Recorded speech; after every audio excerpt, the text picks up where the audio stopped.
I have you loud and clear, and I'm ready for questions from 5 bridges. Over.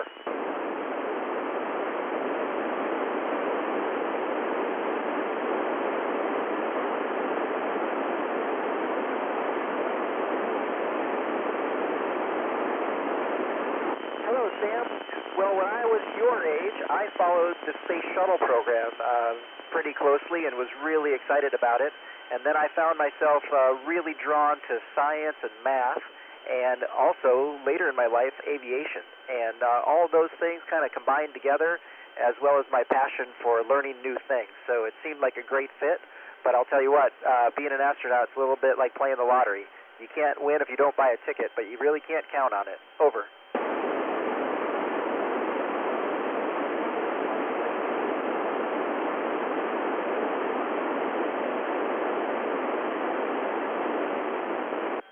Hi, TIS. Well, I'll tell you what, the most interesting part is that every day is interesting. It's very different. You can never really anticipate how the day is going to go. Some days we are doing research. Some days we're doing maintenance on the space station. Some days we do spacewalks, and we do robotics to capture cargo vehicles. So every day is very different, and it's different throughout the day. But I really enjoy the spacewalks training. Over.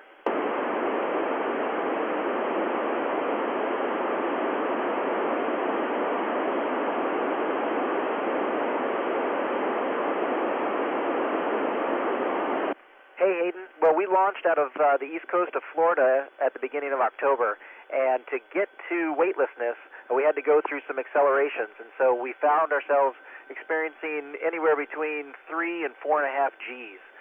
But those Gs are a little different than what you experience in a jet. Instead of going from your head down to your toes, it goes really through your chest. So it's really like having somebody sitting on your chest a little bit. But it only lasts for a couple minutes. And I found the most interesting part was that my tongue felt really heavy. You can imagine your tongue weighing 4.5 times as much as it weighs right now. It's an interesting feeling. Over.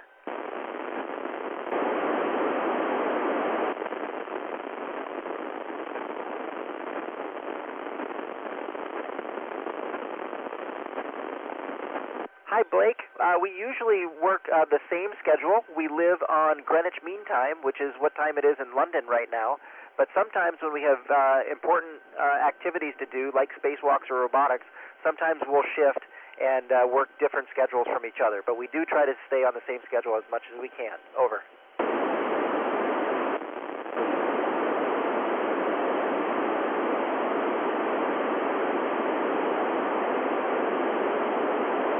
Hey, Eli. Well, they're not ever the same. This morning was an interesting one. We woke up in the early hours of the morning to some alarms that were going off because there was a problem with an electrical system on the space station, but Mission Control took great care of us, and so days like that kind of start a little early, and I found myself doing a lot of maintenance around the space station and also helping out with some of the researchers.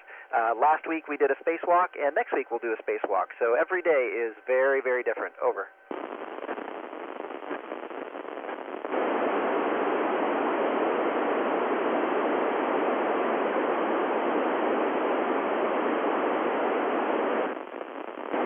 Hi, Marley. Well, I come from science, and so I know that our advances in science and technology tend to be incremental. We make little steps more often than we make giant steps all at once, and we can kind of build off that. So in terms of what we're going to accomplish up here, we're getting very good and smarter at long-duration spaceflight, as well as learning things about the human body and helping our researchers do fundamental research on the ground. They're doing experiments up here and then analyzing the data down there. So we have physics and biology and chemistry, and you name it, we're doing it up here. And it's pretty amazing to see what we're going to learn in the future. Over.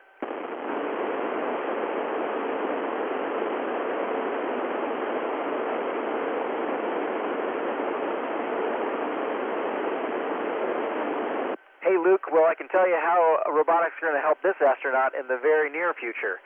Next week, in our spacewalk, I will be at the end of the Canada arm that is on the International Space Station, and my feet will be plugged into the end of that, and we're going to use that to drive me around the space station, and we're going to install a brand new solar array. It's really cool, and we can only do it with the use of robotics. But in terms of exploration, robotics and human exploration go hand in hand.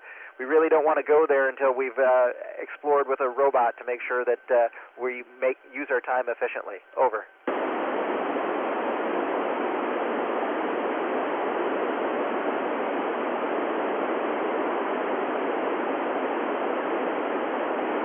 Hey Riley, I love it when things break and then I get to fix them. And that happens a lot at my house. Our house was built in 1870, so I've got a lot of that kind of stuff to do.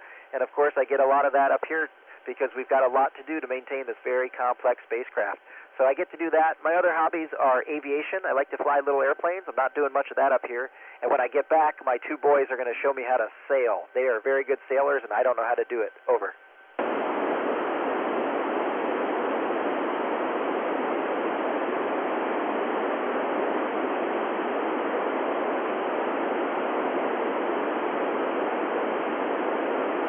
Hey Lily, well I'll tell you what, every time you open up a bag of stuff, that stuff goes everywhere. And you can try hard to push it back in, but it's just going to pop back out and it's just a mess. That's why when we do spacewalks, all our tools and all our equipment are tethered, or they have little strings on them, so that when they put away, they don't go far. Over.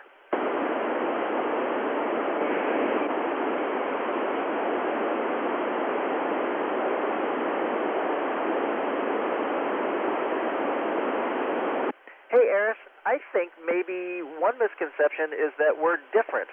We're just normal people who really, really enjoy exploration, and sometimes we have a very diverse background. Some of us have done some very different things. Nobody has the same background, but we're just normal people who just love doing what we do. Over.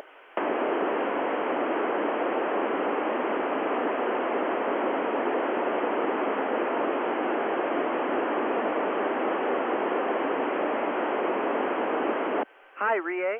Well, for me and for the rest of us, it's actually pretty easy up here because we're all such good friends that we are curious about everyone's background, and we just naturally are able to enjoy and respect those backgrounds. In fact, I'm up here with my friend Nicole Mann, who has a Native American background. My friend Frank is from El Salvador. My friend Koichi is from Japan. And then we have 3 Russian cosmonauts with us. So we get to experience it very organically. Over.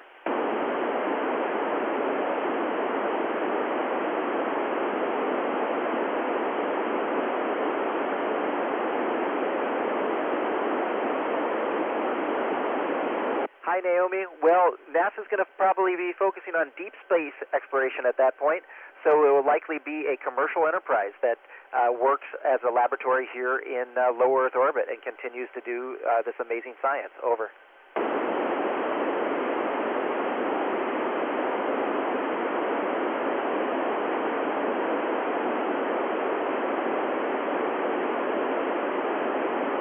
Marley, I think the best example I've got is a cargo vehicle that's headed our way this week that's got those solar arrays on there. They're super cool solar arrays that are all rolled up, and we're going to take them out and install them and then unroll them.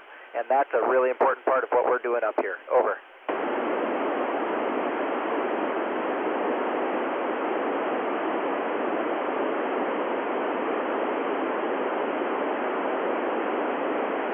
Hi, ARISS. I know the answer to that one because I used to do it. I owned my own company with a friend of mine, and we built little single photon detectors. They're important physics detectors, and I really miss that kind of science and hands-on work and running my own company. So maybe someday I can go back to something like that. Over.